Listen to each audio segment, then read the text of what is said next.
Vous vous souvenez des vidéos Pet Shop sur YouTube ? Si vous étiez sur YouTube en 2013-2017, vous ne pouviez pas passer à côté.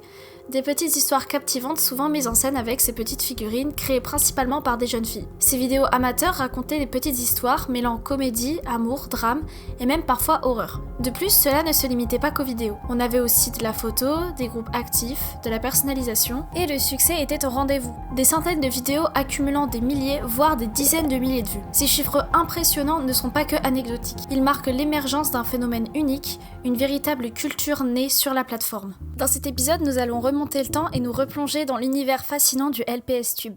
Nous allons l'explorer en détail et comprendre pourquoi il a marqué cette époque. Bienvenue dans le phénomène du LPSTube.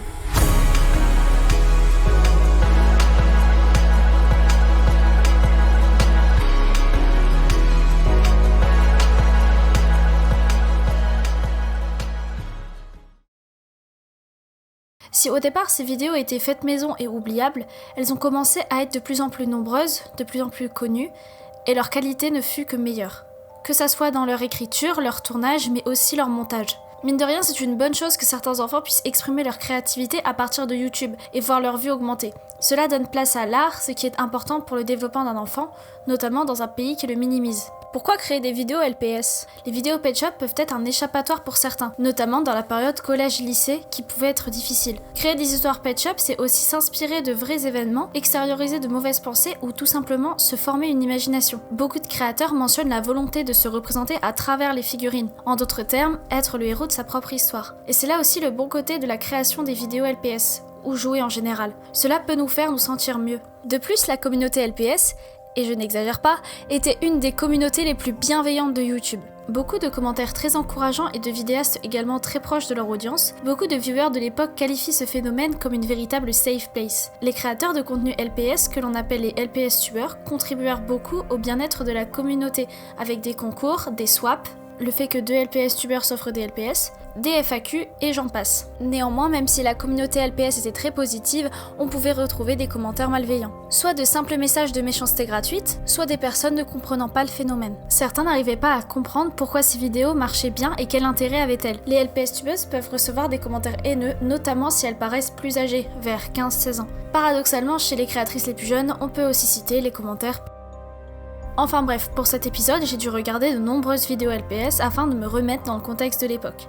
Et il est vrai qu'à mes yeux de femme de 20 ans, cela a un peu vieilli, mais pour l'époque et à leur âge, les vidéos étaient bien réalisées.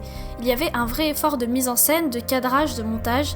Les vidéos étaient pour la plupart montées avec des logiciels corrects, et même si le niveau n'était pas exceptionnel, elles sont encore aujourd'hui appréciables. Je me souviens notamment qu'on utilisait tous sans exception les musiques libres de droit de Kevin MacLeod, un compositeur américain très connu pour ça,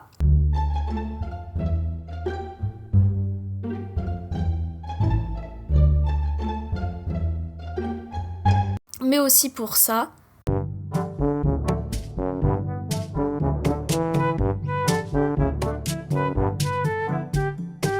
Ou encore ça.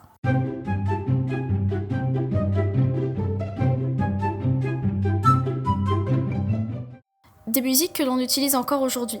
Si ça vous intéresse, Seb a fait une très bonne vidéo à ce sujet. De plus, le LPSTube n'était pas uniquement des vidéos créées pour le fun par des petites filles. On trouve aussi des créateurs plus professionnels, des vidéastes minutieux de beaucoup de détails et avec des récits écrits. Ces vidéos témoignent de la créativité de la Gen Z. Certains créateurs en ont même fait une vocation. Si je prends mon exemple, ma toute première chaîne YouTube était une chaîne LPS. Et actuellement, je suis toujours sur la plateforme. Cela m'a appris beaucoup de la vidéo et du montage qui est aujourd'hui ma passion. Je suis d'ailleurs très reconnaissante de tous ces youtubeurs LPS qui ont réussi à motiver des enfants comme moi à partager du contenu. Et c'est vrai, lorsqu'on regardait des vidéos ACNL, Poulip ou LPS, on avait envie de faire pareil. C'était motivant et inspirant. J'ai cet exemple avec ma meilleure amie, on était des vrais fans de Pet Shop, on en avait facile des centaines. De ce fait, on adorait les vidéos LPS, on aimait se retrouver pour en regarder.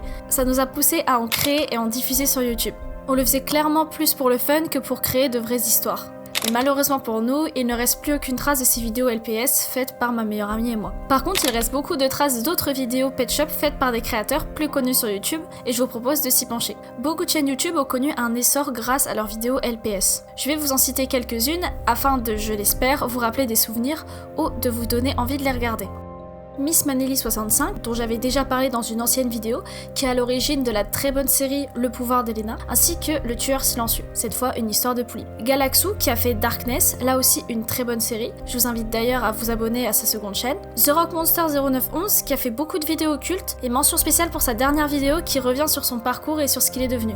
Je peux aussi vous parler de Sucrète, qui a fait Amanda Story, un hommage à Amanda Todd, mais aussi The Panther 13 avec les kimchi. Bref, je vous ai parlé des plus gros, mais des chaînes LPS, il y en a des milliers, dont certains avec des records de vues. Je pense notamment à cette vidéo de Duchesse LPS qui a presque fait 4 millions de vues en 11 ans, et je ne parle que du LPS Tube français, donc je vous laisse imaginer le LPS Tube anglophone. On compte 3 grandes périodes du LPS Tube, 2009 à 2011, 2012 à 2015, et 2016 à nos jours. 2009-2011, c'est le tout début du YouTube LPS. Des vidéos réalisées à la DS, des vieux téléphones, sans montage, ni script. En somme, le commencement et la création de la communauté. 2012-2015, mise en place des scripts, tournages, montages, les histoires sont devenues des courts-métrages. Des nouveaux créateurs tous les jours, une communauté de plus en plus présente et des vues qui augmentent, et l'arrivée des vidéos pécuniaires. 2017 à nos jours, de moins en moins de créateurs et de vues, des vidéos néanmoins poussées à leur maximum, décors, voix off, lumière, ainsi que des contenus à but lucratif qui prennent de plus en plus de place. Ces 3 épisodes montrent bien l'évolution du phénomène. Elle permet de nous situer mieux dans le temps et de comprendre aujourd'hui son histoire. Alors, que devient le LPS Tube aujourd'hui ? Depuis quelques années déjà, le phénomène vit son déclin. Moins de chaînes LPS, moins de vidéos parlant du sujet. Les chaînes dont je vous ai parlé ne sont plus actives depuis longtemps, et les LPS se sont un peu moins vendus à ce jour qu'en 2016. Vivons-nous actuellement la fin du LPS Tube ? Eh bien, à mon sens, oui. La nouvelle génération, donc la génération alpha, crée toujours du contenu sur internet. Cependant, on retrouve plutôt des contenus sur les jeux vidéo.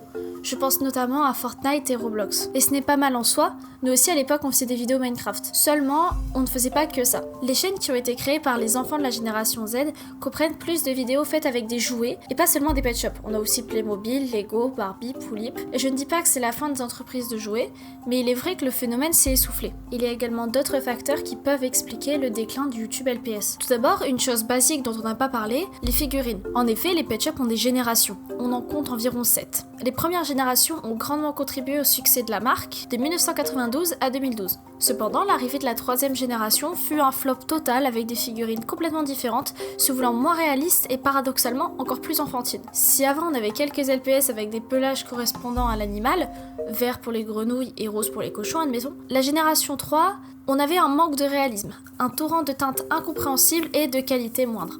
Suite au bid de cette nouvelle génération, la vente des pet shops a diminué ainsi que l'intérêt. Raison de plus pour expliquer la fin du LPS Tube. Ensuite, ce que la communauté appelle le fake LPS Tube. On n'a plus des vidéos faites par des enfants pour des enfants, on a des vidéos faites par des adultes pour des enfants. Bien souvent dans un but monétaire. Selon certains créateurs, ce serait le cas qui aurait donné un coup dur à la communauté. Nous n'avons plus de vidéos faites par les fans pour le fun, mais des vidéos faites par des adultes afin de gagner un maximum d'argent. J'ai également découvert pendant mes recherches que la loi COPPA visant à enlever les commentaires des vidéos pour enfants a également nui à la communauté LPS. En effet, les membres ne pouvaient plus interagir entre eux. J'ai d'ailleurs lu quelques témoignages parlant de ce sujet, des vidéos avec des titres comme le LPS Tube est mort, et même si je pense que cela a terni l'image du YouTube LPS, je pense que cela vient aussi du fait qu'on s'est lassé. En effet, la communauté LPS se fait vieille et le format de YouTube a changé. À ce jour, les longues vidéos sans montage sont beaucoup plus dures à regarder qu'avant, car aujourd'hui le montage s'est largement démocratisé. Et aussi, les pet shops attirent moins la nouvelle génération. Les enfants de la Gen Z ont connu du contenu fait par des amateurs. S'ils voulaient voir un dessin animé ou un film, ils allumaient la télé. Or, les enfants de la Gen Alpha connaissent aujourd'hui un remplacement de la télé par YouTube.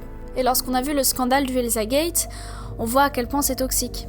Il n'y a pas vraiment de morale à tout ça. Je suis pas sociologue ou thérapeute, néanmoins je pense qu'il est plus sain pour un enfant de créer du contenu avec des vrais jouets comme des pet shops pour exprimer leur créativité, et bien sûr de regarder des contenus faits par des jeunes ou pensés par leur âge. Bref, revenons au LPS Tube. Malgré le déclin du phénomène sur YouTube, on peut trouver de nouveaux contenus apparaître sur TikTok ou Instagram, notamment grâce à la nouvelle génération de pet shop. En effet, la génération 7, sortie en 2024, reprend les codes des anciens LPS et est nettement plus populaire, ce qui motivera certains à recommencer une collection de pet shop. Néanmoins, à ce jour, les contenus créés sur les LPS sont presque tous en lien avec la nostalgie, car oui, je crains que la tendance finisse par s'épuiser et se terminer avec la génération Z. Sincèrement, malgré tous les efforts mis en place à ce jour pour essayer de refaire vivre le YouTube LPS, je pense qu'on assiste actuellement à sa finalité. En soi, c'est pas si grave. Cette culture des vidéos pet shop restera un vieux souvenir de notre enfance. Il faut l'accepter comme tel et se dire qu'on a tous laissé une trace de notre jeunesse sur internet. Je voulais finir avec une petite lettre d'hommage à tout ce phénomène qui m'a permis de trouver ma vraie passion. Merci à ma génération d'avoir pu exprimer son activité et à motiver d'autres créateurs à faire de même. Pour moi, ce YouTube, c'est une nostalgie profonde et il m'arrive de m'y perdre. Si vous ne connaissiez pas ce contenu, je peux que vous conseiller d'aller regarder. C'est une balade d'énormément d'histoires intéressantes et même si certaines sont assez âgées, je trouve que cela leur donne un charme unique. Fun fact, grâce au succès de leur chaîne YouTube, certains LPS tubeurs en font aujourd'hui leur métier. The Panther 13 fait des études de cinéma et compte en faire sa passion.